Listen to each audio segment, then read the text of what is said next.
Dunyo siyosatini biz bilan faol kuzatib borayotgan tomoshabinlarga assalomu alaykum. Yaqin Sharqda vaziyat tarixiy burilish nuqtasiga yetdi. So'nggi kunlarda sodir bo'layotgan voqealar endi oddiy siyosiy keskinlik yoki chegaralardan harbiy operatsiya emas, balki to'laqonli urush boshlanganini ko'rsatmoqda.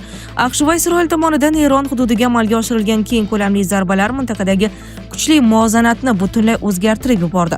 10 yilliklardan beri yig'ilib kelgan qarama-qarshilik ochiq harbiy to'qnashuvga aylandi.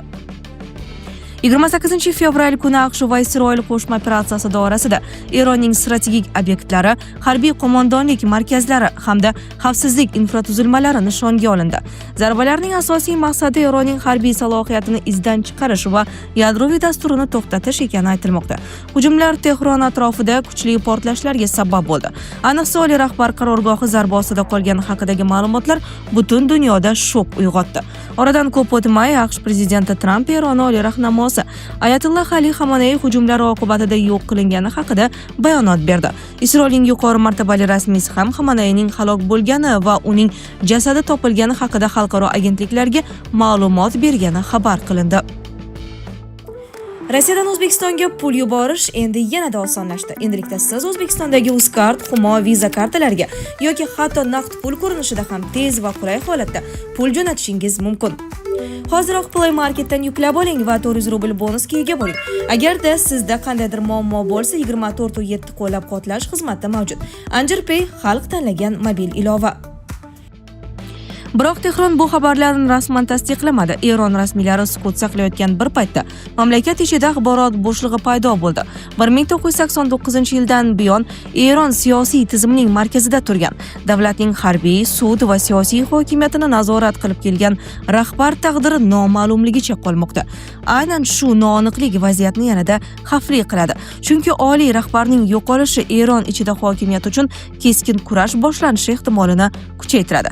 Tehron ko'chalarida turli kayfiyat kuzatilmoqda. Ayrim hududlarda vahima, ayrim joylarda esa odamlar derazalardan baqirib sodir bo'layotgan voqealarga emotsional munosabat bildirayotgani haqida xabarlar tarqaldi. Eron javob esa kechiktirilmadi. Isroil hududi, ayniqsa Tel Aviv atrofida raketa zarbalari qayd etildi. Ko'plab binolar vayron bo'ldi va havo hujumidan mudofaa tizimlari tun bo'yi ishladi. Sirenalar va portlashlar Isroil shaharlarining odatiy foniga aylandi.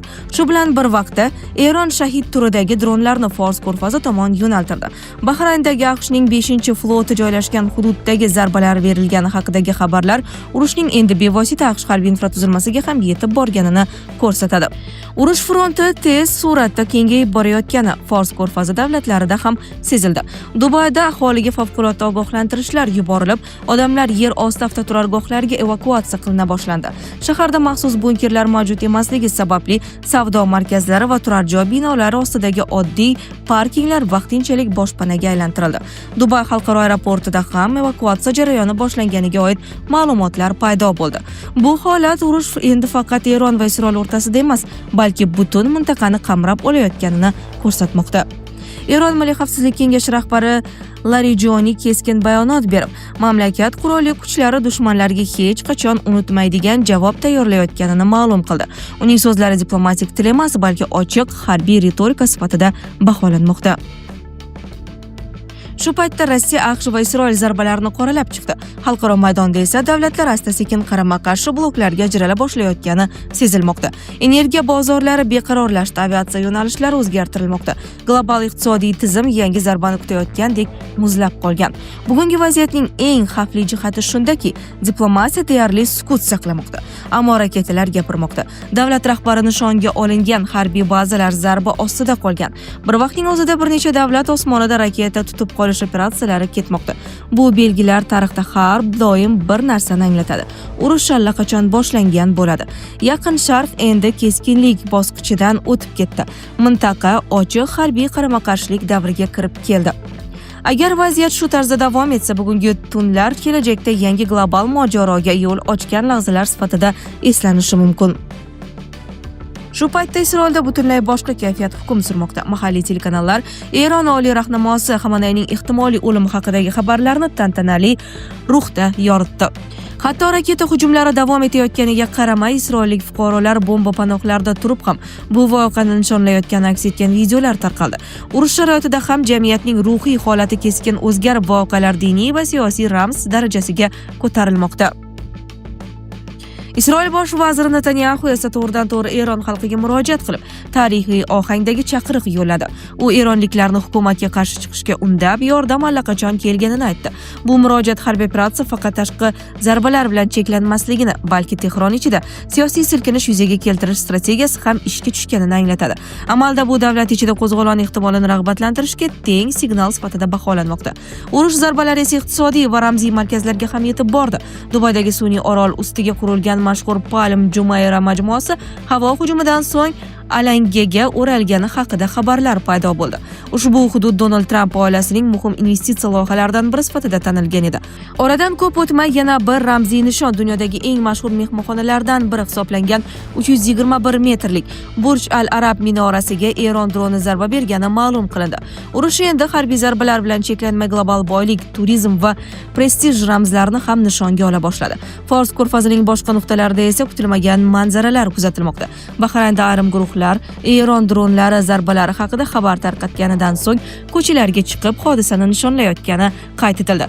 Bu holat mintaqada yagona front yo'qligini, jamiyat ichida ham keskin qarama-qarshilik kayfiyatlari mavjudligini ochiq ko'rsatmoqda. Yevropa yetakchilari esa vaziyatdan ancha xavotirda.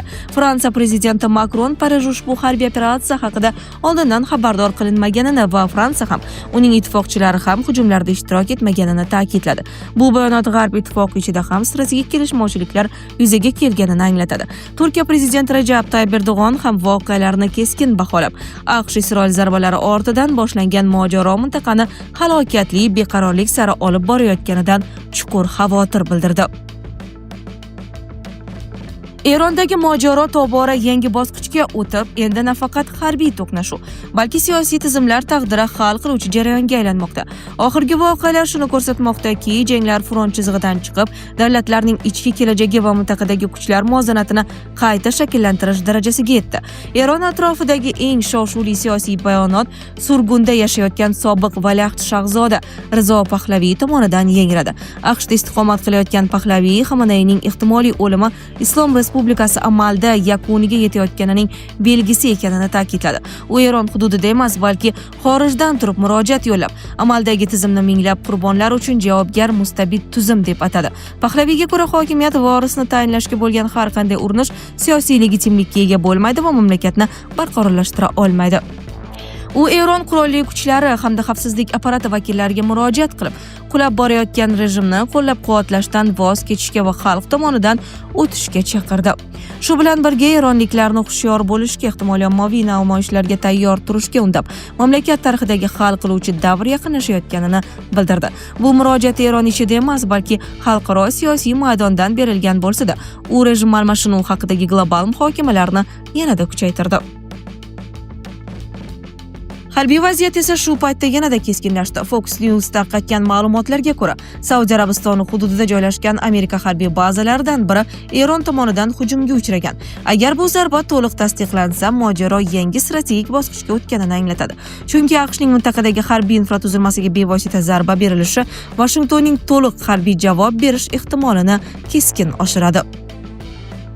Agar voqealar shu yo'nalishda davom etsa, hozirgi kunlar Yaqin Sharq xaritasi va Eron siyosiy tizimi qayta shakllana boshlagan davr sifatida tarixda qolishi ehtimoli tobora kuchaymoqda.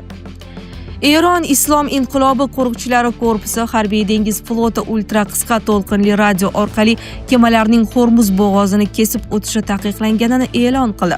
Bu haqda Yevroittifoqning Aspides dengiz missiyasi vakiliga tanib Reuters xabar berdi.